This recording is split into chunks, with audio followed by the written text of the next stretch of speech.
ओम श्री गणेशाय नमः।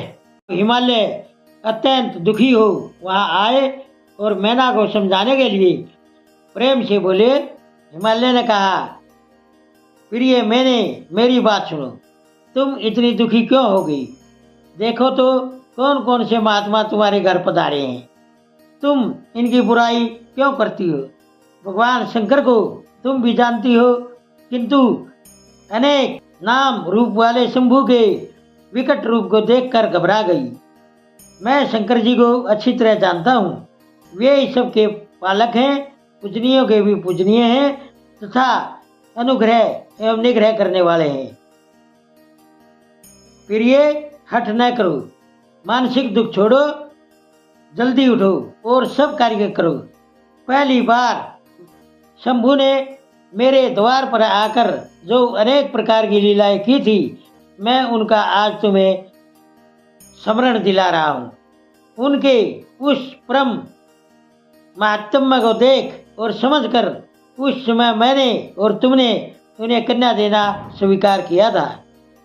प्रिय, अपनी उस बात को साक्षी मानकर सार्थक करो। इस बात को सुनकर शिवा की माता मैना हिमालय से बोली, नाथ मेरी बात सुनिए और सुनकर आपको भी वैसा ही करना चाहिए। आप अपनी पुत्री पार्वती के गले में रस्सी बांधकर इसे पर्वत से नीचे गिरा दीजिए, परंतु मैं इसे शंभू के हाथ में नहीं दूंगी। अपनी इस बेटी को ले जाकर समुद्र में डुबा दीजिए। गिरिराज, ऐसा करके आप सुखी हो जाइए। स्वामी, यदि विकट रूपधारी रुद्र को आप पुत्री दे देंगे तो मैं निश्चय ही अपना शरीर त्याग दूंगी। मैना ने जब जिद करके ऐसी बात कही, तब पार्वती अपने आप आकर बोली, माँ तुम्हारी बुद्धि तो बड़ी शुभकारक है, इस समय विपरीत कैसे होगी? धर्म का अवलंबन करने वाली होकर भी तुम धर्म को कैसे छोड़ रही हो? ये रुद्रदेव सबकी उत्पत्ति के कारणभूत साक्षात ईश्वर हैं। इनसे बढ़कर दूसरा कोई नहीं है। सभी श्रुतियों में यह वर्णन है कि भगवान शंभु सुंदर रूप वाले तथा सुखद हैं, कल्याणकारी महेश्वर, सारे देवताओं के स्वामी तथा स्वयं प्रकाश हैं। इनके नाम और रूप अनेक हैं। माताजी, श्री विष्णु और ब्रह्मा आदि भी इनकी सेवा करते हैं। ये सबके अधिष्ठान हैं, कर्ता, हर्ता और स्वामी हैं। विकारों की इन तक पहुंच नहीं है। ये तीनों देवताओं के स्वामी, अविनाशी एवं सनातन हैं। इनके लिए ही सब देवता किंकर होकर तुम्हारे द्वार पर पधारे हैं और उत्सव मना रहे हैं। इससे बढ़कर सुख की बात और क्या हो सकती है? अतः उठो और जीवन सफल करो। मुझे शिव के हाथ में सौंप दो और अपने गृहस्थ आश्रम को सार्थक करो। माँ, मुझे परमेश्वर शंकर की सेवा में दे दो। मैं अपने आप तुमसे यह बात कहती हूँ। ब्रह्मा जी कहते हैं, नारद, पार्वती की यह बात सुनकर मैना बहुत ही उत्तेजित हो गई और पार्वती को डांटते हुए बुरे वचन कहकर रोने तथा विलाप करने लगी। उसके बाद मैंने तथा सनक आदि सिद्धों ने भी मैना को बहुत समझाया, परंतु वे किसी की बात न मानकर सबको डांटती रही। इसी बीच में उनके हठ की बात सुनकर भगवान विष्णु भी तुरंत वहां आ पहुंचे और बोले। श्री विष्णु ने कहा, देवी, तुम पितरों की मानसी पुत्री एवं उन्हें बहुत ही प्यारी हो, साथ ही गिरिराज हिमालय की पत्नी हो। इस प्रकार तुम्हारा संबंध साक्षात ब्रह्मा जी के उत्तम कुल से है। संसार में तुम्हारे सहायक भी ऐसे ही हैं। तुम धन्य हो। मैं तुमसे क्या कहूँ? तुम तो धर्म की आधारभूता हो, फिर धर्म का त्याग कैसे करती हो? तुम ही अच्छी तरह सोचो। सभी देवता, ऋषि, ब्रह्मा जी और मैं सभी लोग विपरीत बात क्यों करेंगे? तुम शिव को नहीं जानती।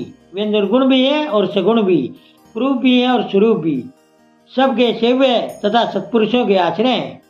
उन्होंने मूल प्रकृति रूपा देवी ईश्वरी का निर्माण किया और उसके बगल में पुरुषोत्तम का निर्माण करके बिठाया है।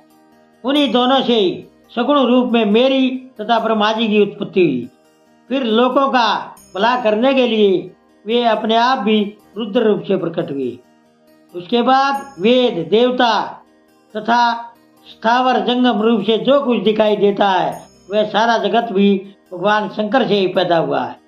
उनके रूप का ठीक ठीक वर्णन अब तक कौन कर सका है अथवा कौन उनके रूप को जानता है? मैंने और ब्रह्मा जी ने भी जिनका अंत नहीं पाया उनका पार दूसरा कौन पा सकता है? ब्रह्मा से लेकर कीट पर्यंत जो कुछ जगत दिखाई देता है वह सब शिव का ही रूप है, ऐसा समझो। इस बारे में कोई विचार नहीं करना चाहिए। वे ही अपनी लीला से ऐसे रूप में पैदा हुए हैं और शिवा के तप के प्रभाव से तुम्हारे द्वार पर आए हैं। अतः हिमाचल की पत्नी, तुम दुख छोड़ो और शिव का भजन करो।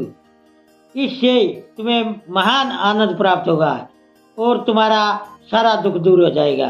ब्रह्मा जी कहते हैं, नारद, श्री विष्णु के द्वारा इस तरह समझाए जाने पर मैना का मन कुछ कोमल हुआ, परंतु शिव को कन्या न देने की जिद उन्होंने तब भी नहीं छोड़ी। शिव की माया से मोहित होने के कारण ही उन्होंने ऐसा किया था। उस समय मैना ने शिव के महत्व को स्वीकार कर लिया। कुछ ज्ञान हो जाने पर उन्होंने श्री हरि से कहा, यदि भगवान शिव सुंदर शरीर धारण कर लें तब मैं उन्हें अपनी पुत्री दे सकती हूँ, अन्यथा 1000 उपाय करने पर भी नहीं दूंगी। यह बात मैं सच्चाई और दृढ़ता के साथ कह रही हूँ। ऐसा कहकर उत्तम व्रत का पालन करने वाली मैना शिव की इच्छा से चुप हो गई। धन्य है शिव की माया जो सबको मोह में डाल देती है। ओम नमः शिवाय। दोस्तों, सभी तरह की धार्मिक वीडियो देखने के लिए बने रहिए हमारे YouTube चैनल धार्मिक वाणी पर। धन्यवाद।